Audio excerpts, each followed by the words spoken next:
आपका श्री शक्ति क्लासेज में आज का जो वीडियो लेक्चर होगा, जो विद्युत धारा पढ़ रहे हैं उसके अंदर हम अध्ययन करेंगे।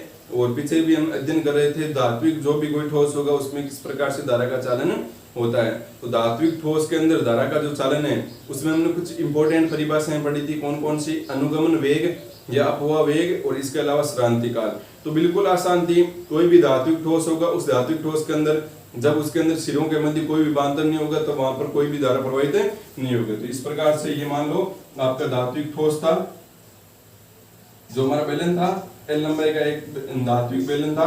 उस एल लंबाई के धात्विक बेलन में जब उसके सिरों के मध्य कोई भी विभांतर नहीं था तो यहाँ पर क्या प्रवाहित नहीं होगी, कोई भी धारा इसके अंदर प्रवाहित नहीं होगी। तो ये बात आपको ध्यान में रखनी है। और इसके अंदर क्यों नहीं प्रवाहित होगी यहाँ पर धारा? क्योंकि यहाँ पर इलेक्ट्रॉन आवेश गति तो करेंगे, लेकिन आवेश गति करेंगे लेकिन कैसे गति करेंगे? वो अनियमित अनियंत्रित गति करेंगे। क्यों करेंगे अनियमित या अनियंत्रित गति? क्योंकि वहां पर उसके सिरों के मध्य कोई भी विभांतर नहीं है।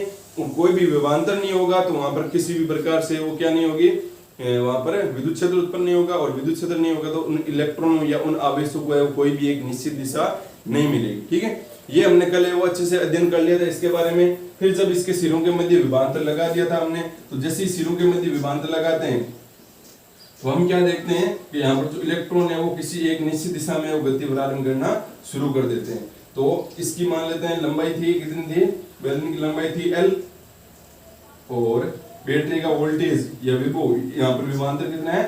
V है। ठीक भाई, ये यहाँ पर 0 होता है ना, यहाँ पर अधिकतम विभव होता है। तो यहाँ पर विभव कितना हुआ? ये V हुआ। और यहाँ पर कितना हुआ? 0। तो विभवांतर तो हो गया, यहाँ पर विभव V है और यहाँ पर 0 है। तो इसका मतलब विभव में अंतर तो आ गया ना भाई। विभव बराबर कब होता है? जब यहाँ पर भी V यहाँ पर भी V, तो विभवांतर बराबर होता है। ये यहाँ पर भी 0 यहाँ पर भी 0, तो विभव बराबर होता है। ये विभवांतर होता ही नहीं, विभवांतर शून्य होता है। यहाँ पर तो विभवांतर कुछ ना कुछ है ना, यहाँ पर तो यहाँ पर V है, यहाँ पर 0 है, तो विभवांतर तो है ही यहाँ पर। ठीक है, तो यहाँ पर हो गया आपका विभव, विभवांतर कितना हो गया आपका? V हो गया। और अब जैसे विभवांतर लगाएंगे तो जो आपका विद्युत क्षेत्र है वो कैसे होगा? ये प्लस होता है, ये माइनस होता है। तो विद्युत क्षेत्र आपका कुछ इस प्रकार से आ जाएगा। ठीक है, ये हो गया आपका E वेक्टर। अब इलेक्ट्रॉन क्या करेंगे? आपके विद्युत क्षेत्र के विपरीत दिशा में गति करते हैं नहीं करते हैं? करते हैं ना। तो इलेक्ट्रॉन पर क्या लगेगा? क्यों करते हैं? क्योंकि इलेक्ट्रॉन पर क्या लगता है? एक बल लगता है। और उस बल का मान क्या होता है? Fe बराबर क्या होता है आपका? QE। और Q की जगह हमारे कौन है? इलेक्ट्रॉन है। तो यहाँ पर क्या लिख देंगे? E। ठीक है, और यहाँ पर माइनस भी आ जाएगा यहाँ पर, तो उसको तो हम लिख देते हैं बाद। तो इलेक्ट्रॉन पर क्या लग रहा है? ये एक बल लग रहा है। और अब हमने यहाँ पर पढ़ा था कि जैसे इलेक्ट्रॉन गति प्रारंभ करते हैं तो यहाँ पर धनावेश भी होते हैं।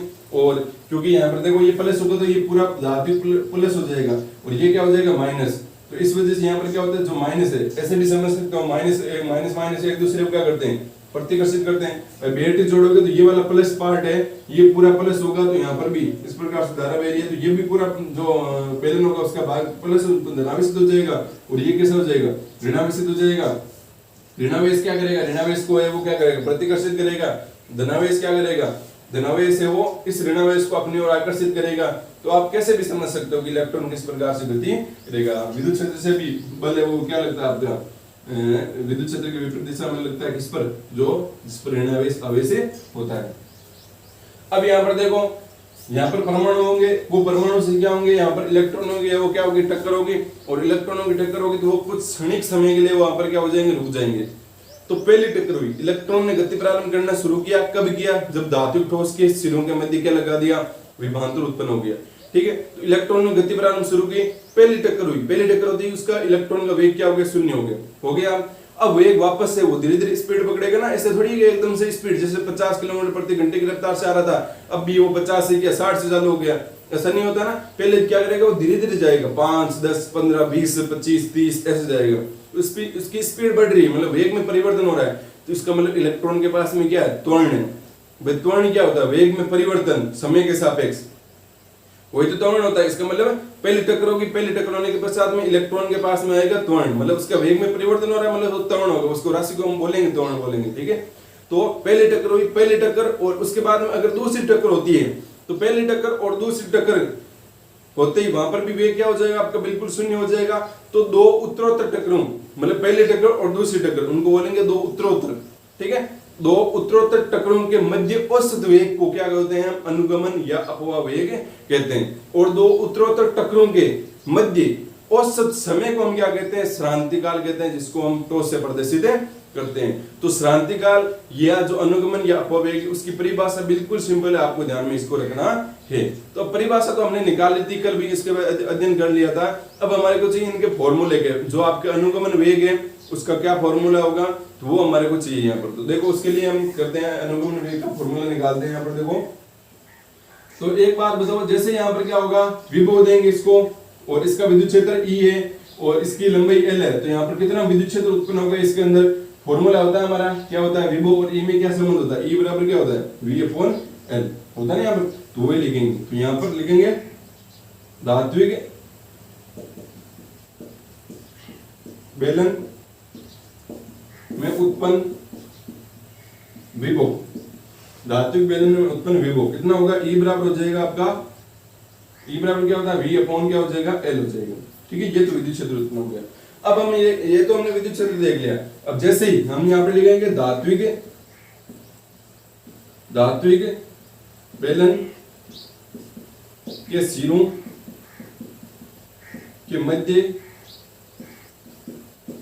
विभवांतर उत्पन्न होने से क्या हो जाएगा, उत्पन्न होने से तथा विद्युत क्षेत्र से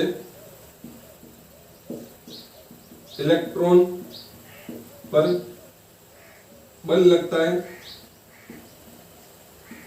जो कितना है, Fe बराबर कितना है आपका, माइनस का E, कितना है, माइनस का E। उसके बाद में आप देखो, ये तो आपका बल लगेगा किसके कारण, विद्युत क्षेत्र के कारण। अब यहाँ पर देखो आप कि इलेक्ट्रॉन है वो क्या कर रहा है, आपका गति कर रहा है। इलेक्ट्रॉन क्या कर रहा है, गति कर रहा है। कैसे गति कर रहा है, ऐसे गति कर रहा है, यहाँ पर अभी दिख रहा है। तो हमने पढ़ा था कि कोई भी वस्तु गति करती, कोई भी वस्तु की बात हो रही है यहाँ पर, न्यूटन ने अपने नियम दिए थे, ठीक है। तो उसके अनुसार कोई भी वस्तु अगर गति करती है, तो कोई भी वस्तु गति करेगी तो वहां पर क्या लगेगा, उसके अगर वेग में परिवर्तन हो रहा है तो वहां पर क्या लगेगा, उस पर एक बल लगेगा, तभी उसके वेग में क्या होगा, परिवर्तन होगा। कैसे बल लगेगा, मान लो एक गाड़ी है, वो 20 किलोमीटर प्रति घंटे की रफ्तार से चल रही है, ठीक है, वो चले जा रही है, ठीक है, उस पर एक बल लग रहा है, जो लग रहा है उसके 20 किलोमीटर प्रति घंटे की रफ्तार चल रही है, इसका मतलब उस पर एक समान बल लग रहा है, बल में कोई मान परिवर्तन नहीं हो रहा है। अब यह बोल सकते हैं कि भाई बल कोई सा भी नहीं लग रहा है, तभी तो 20 किलोमीटर प्रति घंटे की रफ्तार चल रही है। अब जैसे मान लो हम क्या करते हैं, एक्सेलेरेटर दबाते हैं या कोई भी अन्य माध्यम है, उससे हम क्या करते हैं, उसकी स्पीड बढ़ाते हैं, तो उसके वेग 20 से 30 हुआ, 30 से 40 हुआ, इसका मतलब वहां पर कुछ ना कुछ उसके वेग में परिवर्तन हुआ, इसका मतलब वहां पर त्वरण उत्पन्न हो गया। और त्वरण उत्पन्न हो गया तो वहां पर क्या आ गया, एक बल आ गया। और वो बल क्या होता है, कोई भी वस्तु उसके त्वरण में परिवर्तन करते हैं तो वहां पर क्या उत्पन्न होता है, आपका एक बल उत्पन्न होता है, और उस बल का मान क्या होता है, बराबर ma। तो यहाँ पर देखो क्या होगा, इलेक्ट्रॉन का त्वरण यदि A है तो लगने वाला बल, इलेक्ट्रॉन का त्वरण A है तो लगने वाला बल, तो बल है वो क्या होगा आपका, F बराबर ma। मेरे हिसाब से कोई बार बार बताने की जरूरत नहीं है, आपने पढ़ रखा है, ठीक है। इसमें 9th क्लास के अंदर पढ़ रखा है, 9th क्लास के अंदर पढ़ रखा है, अच्छे से पढ़े ना आपने। 10th क्लास के अंदर पढ़ चुके हो, 11th क्लास के अंदर पढ़ चुके हो, सब क्लासों के अंदर 9, 10, 11 तीनों के अंदर आपके ये आ रहे हैं। तो ये हो गया हमारा बल। अब देखो यहाँ पर बल हो गया, तो यहाँ से क्या हो जाएगा, देखो ये बल, यहाँ से आप यहाँ पर ये कौन सा इलेक्ट्रॉन लग रहा है, और यहाँ पर द्रव्यमान भी किसका होगा, इलेक्ट्रॉन का द्रव्यमान होगा। तो यहाँ से क्या हो जाएगा, A बराबर क्या हो जाएगा, A बराबर हो जाएगा यहाँ से Fe/me, ठीक है, A बराबर Fe/me। अब यहाँ से देखो A बराबर Fe का मान, देखो Fe का मान क्या है, Fe का मान ये रहा, Fe का मान क्या होगा, माइनस का E/me, माइनस का E/me। अब यहाँ पर बताओ वेग और त्वरण में क्या संबंध होता है, या पहले ऐसे देख लेते हैं, चलो कोई बात नहीं। यहाँ पर देखो, यहाँ पर लिखेंगे गति के, अब ये तो देखो, या इसको मोड लगा देंगे अगर, तो क्या आ जाएगा, A बराबर आ जाएगा आपका मोड ऑफ E/me। कहने का मतलब यहाँ पर जो ऋणात्मक चिन्ह है वो क्या प्रदर्शित कर रहा है, ऋणात्मक चिन्ह क्या प्रदर्शित कर रहा है यहाँ पर, कि जो आपका बल लग रहा है वो क्या लग रहा है, विद्युत क्षेत्र के विपरीत दिशा में लग रहा है, और कोई मतलब इसका मतलब नहीं है कि जो यहाँ पर पूछ लेंगे यहाँ पर A बराबर माइनस का ई अपॉन एम ई। बिल्कुल आसान था ना, बस दो फॉर्मूले लेके हमने एपी बराबर माइनस का ई और एपी बराबर एम ई ए। इन दो से हमारे को क्या मिल गया था, ये जो बल है वो मतलब ये जो मान है वो मिल गया था। अब यहाँ पर देखो मोड लगाया, मोड लगाने का मतलब क्या है कि यहाँ पर जो माइनस हटा, माइनस हटने का मतलब माइनस यहाँ पर किसका कार्य कर रहा है, माइनस केवल ये बता रहा है कि जो इलेक्ट्रॉन पर जो बल लग रहा है वो विद्युत क्षेत्र के क्या लग रहा है, विपरीत दिशा में लग रहा है। अब लिखेंगे गति के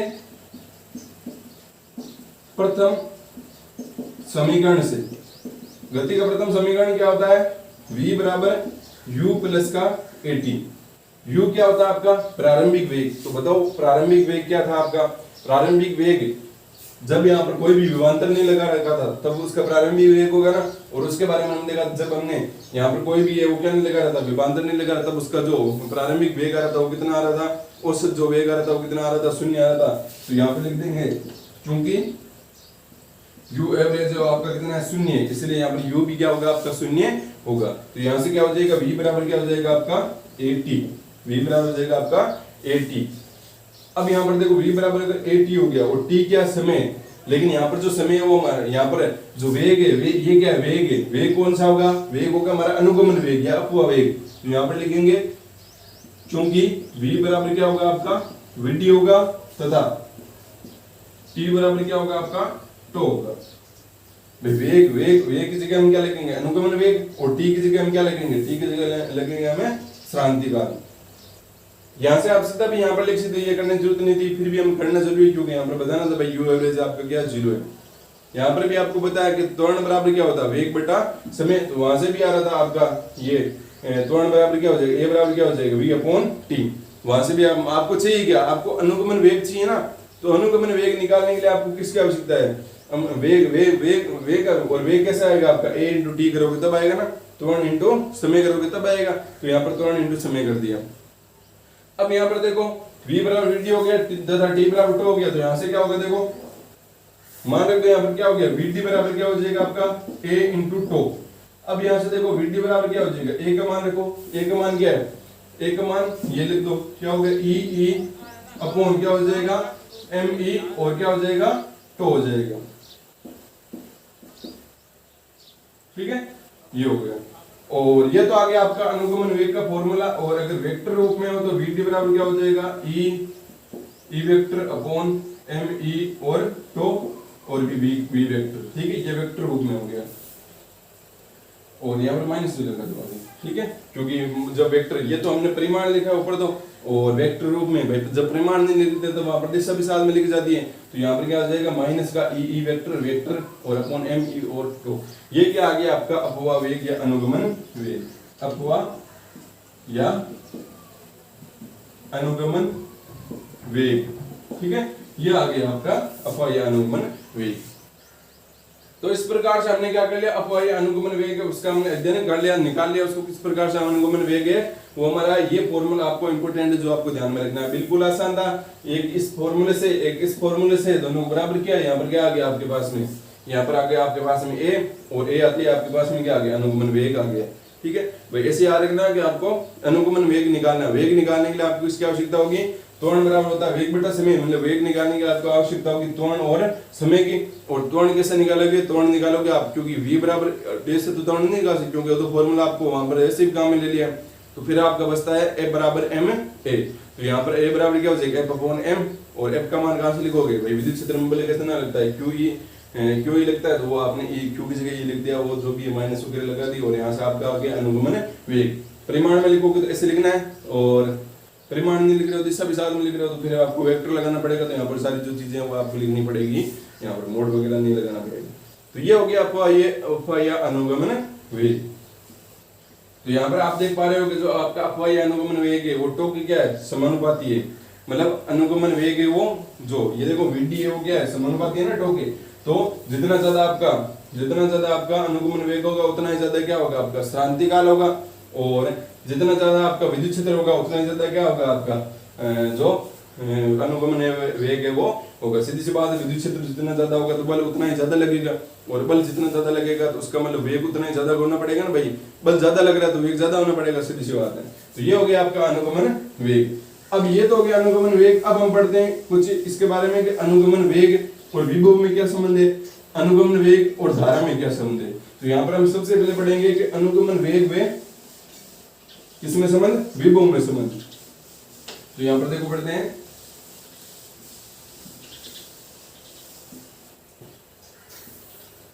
अनुगमन वेग तथा विभव में संबंध।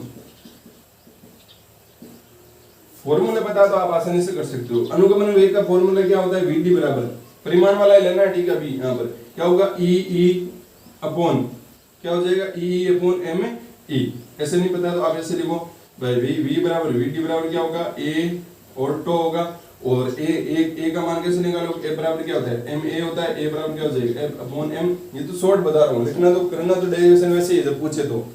और ए बराबर क्या हो गया, एफ अपॉन एम।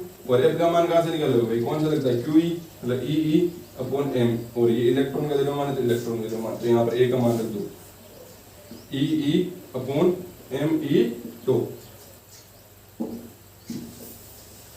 तो अब हमारे को संबंध किसमें निकालना है, अनुगमन वेग तथा विभव में संबंध निकालना है। अब आपको पता है कि विद्युत क्षेत्र और विभव में क्या संबंध होता है, ई बराबर वी अपॉन एल होता है। चूंकि ई बराबर वी अपॉन एल, तो यहाँ से क्या हो जाएगा, देखो ई बराबर वी अपॉन एल, तो यहाँ पर ई का मान रख दो, तो क्या हो जाएगा, वीडी बराबर क्या हो जाएगा, ई और ई का मान रखो क्या है, वी अपॉन एल, तो वी अपॉन एल और एम ई इंटू एल और टो आ गया। यहाँ से वीडी बराबर, क्योंकि आपको समझ वी में और वीडी में चाहिए, तो यहाँ पर जो साथ में उनको साथ में लिख दो, क्या हो जाएगा, E to upon M E L और क्या हो जाएगा, वी। तो यहाँ से सीधा दिख रहा है कि जो आपका अनुगमन वेग है वो सीधा समानुपाती आपके विभव के, कि मतलब जितना ज्यादा विभव होगा उतना ज्यादा आपका क्या होगा, अनुगमन वेग होगा। दिख रहा नहीं यहाँ पर।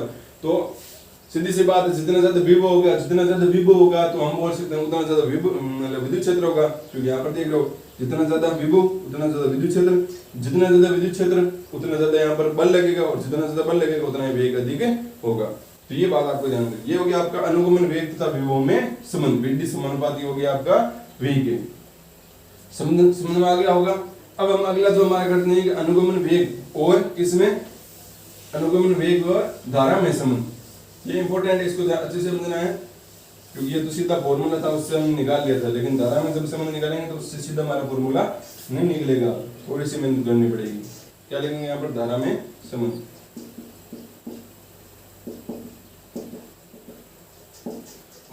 अनुगमन वेग तथा धारा में संबंध, विद्युत धारा में संबंध। इसकी लंबाई L है और इसका मान क्षेत्रफल A। क्षेत्रफल क्या है, A। अब देखो यहां पर करते हैं, देखो यदि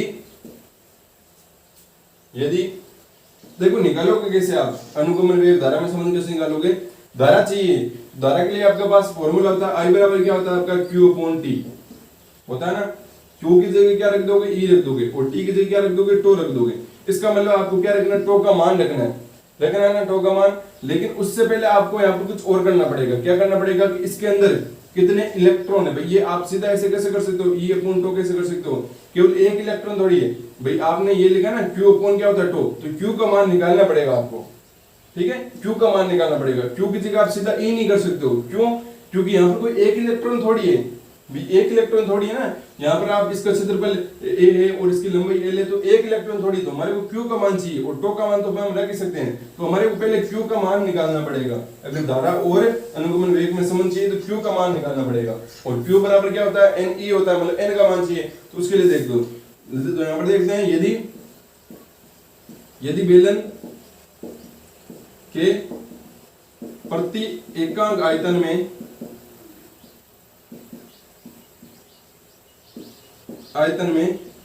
इलेक्ट्रॉन n है, स्मॉल n है, तो भाई हमें पता नहीं है कि प्रति एकांक आयतन में इलेक्ट्रॉन कितने हैं। प्रति एकांक आयतन में हमने इलेक्ट्रॉन कितने मान लिए, n। भाई मान सकते हैं n की जगह 10 15 20 जो भी है, कितने भी हो सकते हैं ना। तो हमने क्या मान लिया, इसके प्रति एकांक आयतन में, इस आयतन में हमें ढूंढ दिया कि इस आयतन में हमारे पास में जो इलेक्ट्रॉन है वो कितने n है। तो संपूर्ण आयतन में इलेक्ट्रॉनों की संख्या,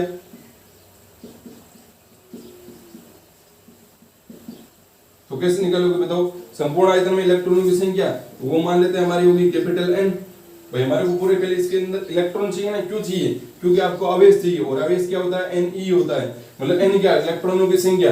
तो ई का मान तो 1.6 वगैरह होता ही वो, मतलब आपको n चाहिए, तो n कहां से निकलेगा? मतलब n क्या है? इलेक्ट्रॉनों की संख्या। तो इसके अंदर कितने इलेक्ट्रॉन है हमें पता नहीं, तो हमने क्या मान लिया कि भाई इसके प्रति एकांक आयतन में हमने मान लिया इलेक्ट्रॉन n है। n का मतलब कितने भी हो सकते हैं, ठीक है, तो n मान लिया। अब ये तो प्रति एकांक आयतन में, देखो प्रति एकांक आयतन में हमारे को किसमें चाहिए? संपूर्ण आयतन में चाहिए, क्योंकि हमारे को पूरा इस बेलन के अंदर चाहिए। तो पूरे बेलन के लिए, संपूर्ण आयतन के लिए इलेक्ट्रॉनों की संख्या किसके बराबर हो जाएगी आपकी? मान लेते हैं वो n है, और वो किसके बराबर होगी? सीधी सी बात है, यहाँ पर अगर n होगा, यहाँ पर n electron, n electron, n electron, n electron, n electron, यहाँ पर भी n कितने में? ये पूरे आयतन में। तो अगर आपके पास में, अगर आपको पूरे टोटल इलेक्ट्रॉन चाहिए, तो आप क्या कर दोगे? जो n है इसको किससे गुणा कर दोगे? आयतन से। तो n into a into l, ये क्या हो जाएंगे? आपके संपूर्ण इलेक्ट्रॉनों की संख्या हो जाएगी, टोटल इलेक्ट्रॉनों की संख्या। समझ में आ गया ना? ये क्या a इंटू एल क्या है? ये आपका आयतन। भाई ये मीटर स्क्वायर, ये क्या मीटर, मतलब क्या बन रहा है? मीटर क्यों बन रहा है? मतलब क्या है? आयतन ही तो है यहाँ पर। तो इस प्रकार से, और आयतन आपको पता है, इसका आयतन कैसे निकालेंगे? क्षेत्रफल इंटू लंबाई। तो क्या आ जाएगा? इसका आयतन आ जाएगा, इसका बेलन का आयतन आ जाएगा। ये पता होना चाहिए, ठीक है। और ये क्यों निकाला? क्योंकि हमारे को कैसे यहाँ पर इलेक्ट्रॉनों की संख्या चाहिए, और अब यहाँ पर क्या आ जाएगा? क्योंकि टोटल इलेक्ट्रॉनों की संख्या क्या मानी हमने? n मानी है, तो n आ जाएगा। अब यहाँ पर देखो, तो बेलन में कुल आवेश, तो बेलन में कुल आवेश कैसे निकलेगा हमारा? Q बराबर क्या निकलेगा? टोटल इलेक्ट्रॉनों की संख्या इंटू एक इलेक्ट्रॉन का आवेश, ऐसे निकलेगा। तो यहाँ पर Q बराबर क्या हो जाएगा? n का मान देखो, n का मान क्या है? n into a into L into E. ये क्या आ गया? आपका Q आ गया, आवेश आ गया। ये टोटल आपका आवेश है वो मिल गया आपको। अब टोटल आवेश मिल गया, तो आप आसानी से वो क्या कर सकते हो? धारा और अनुगमन वेग में संबंध निकाल सकते हो। तो यहाँ पर आप लिखोगे विद्युत धारा I बराबर क्या होती है आपकी? Q अपॉन T, और चूंकि T बराबर क्या आपका? टो है, ठीक नहीं है? तो यहाँ पर T बराबर टो है, तो यहाँ से क्या लिखोगे? I बराबर Q का मान रखो, Q का मान ये, एक बार Q लिखने देते हैं, Q अपॉन क्या हो गया? T, सॉरी टो। और अब यहाँ पर Q और टो का दोनों का मान रख देते हैं। यहाँ पर लिखेंगे चूंकि, या लिख देते हैं चूंकि Q बराबर क्या आपका? NaLe, और टो बराबर क्या? टो का मान कहां से निकालते हैं? तो टो का मान कैसे निकालेंगे? टो का मान निकालने के लिए क्या करेंगे? इसको मिटा देता हूं, लिखता हूं मैं यहाँ पर कि यदि इलेक्ट्रॉन L लंबाई को v वेग से या vt वेग से तय करने में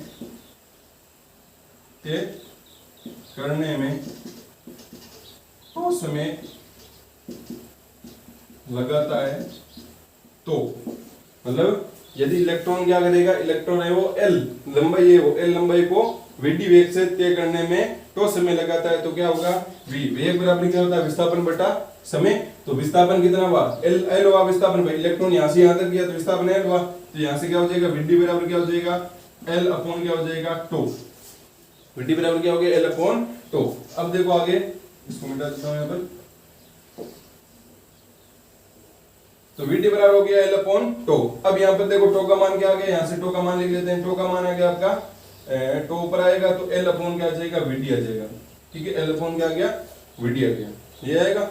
अब देखो यहाँ पर मान रखते हैं इसके अंदर, तो यहाँ से I बराबर क्या हो जाएगा? Q का मान देखो, Q का मान है NaLe अपॉन क्या होगा आपका? टो का मान क्या? L upon vt। तो L अपॉन क्या हो जाएगा? vt कहां पर चला जाएगा? ऊपर चला जाएगा। L से L क्या हो गया? कैंसिल। I बराबर क्या आ गया? NaE into vt। ये आएगा। यहां से दिख रहा है कि I सीधा समानुपाती vt के, या बोल सकते हो vt है वो समानुपाती I के, मतलब धारा और जो आपका अनुगमन वेग है वो क्या है? सीधे एक दूसरे के क्या समानुपाती है। तो ये हमने धारा और किस में संबंध निकाल लिया? अनुगमन वेग में वो संबंध निकाल लिया कि धारा है वो क्या है? आपकी सीधी समानुपाती है अनुगमन वेग के। तो इस प्रकार से हमने अनुगमन वेग के बारे में पढ़ लिया, श्रांतिकाल पढ़ लिया, ठीक है। और श्रांतिकाल आपको ऐसे निकालना है, ठीक है। तो बराबर क्या होता है?